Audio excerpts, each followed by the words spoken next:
So, in this module, no, module two, we are going to be covering the different ways of making money online. What do they entail? What are the risks? How much money can you make? And how is digital marketing different to all the other stuff online?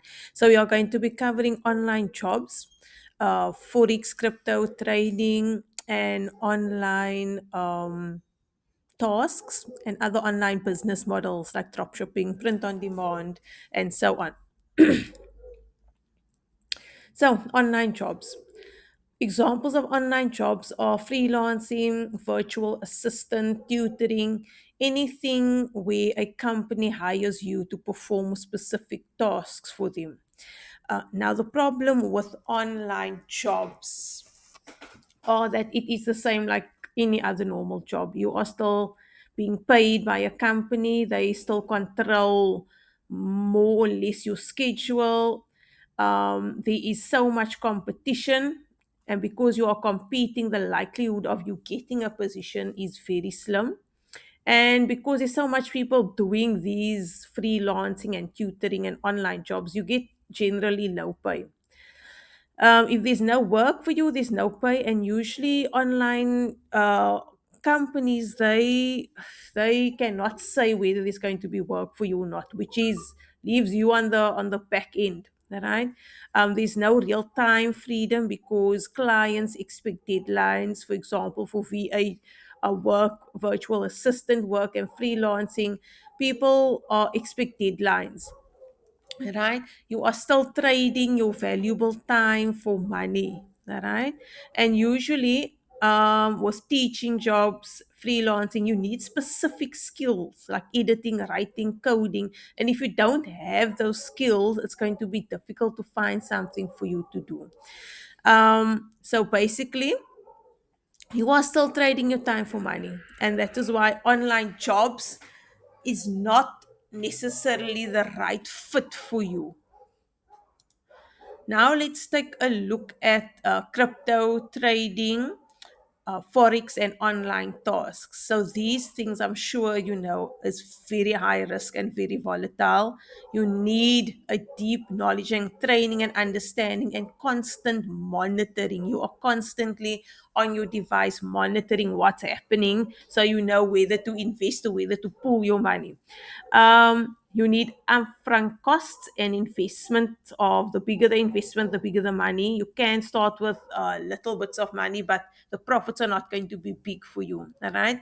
It's extremely risky. You can lose your entire investment in minutes.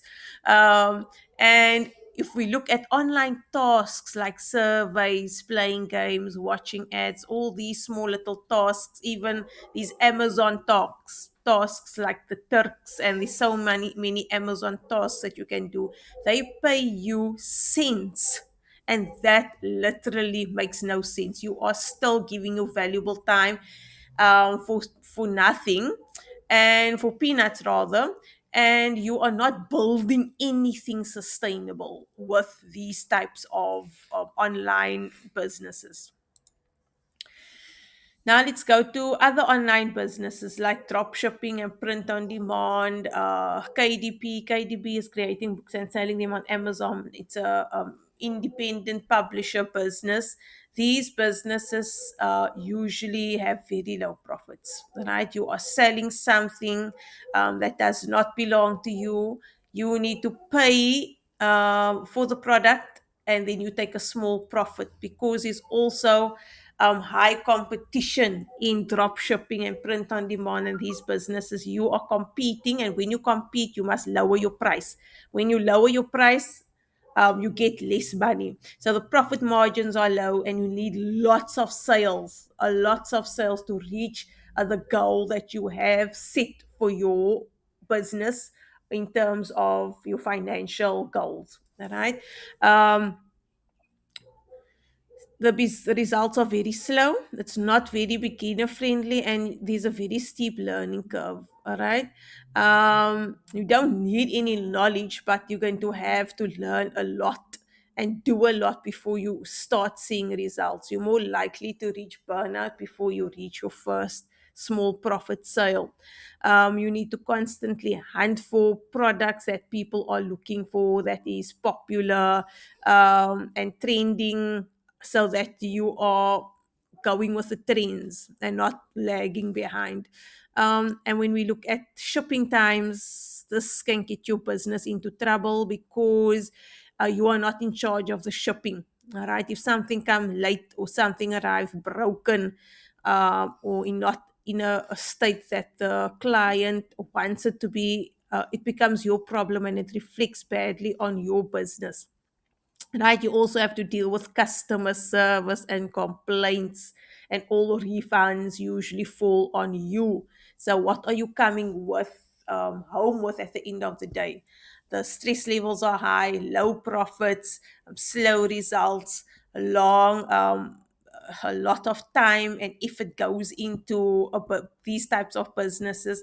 And is it worth your time? It was not worth my time when I tried these things, and that is exactly why I left them. They just weren't worth my time at all, and it didn't make sense in terms of what I was getting in terms of profit. I hope that you guys enjoyed module 2, and I'll see you guys in module 3.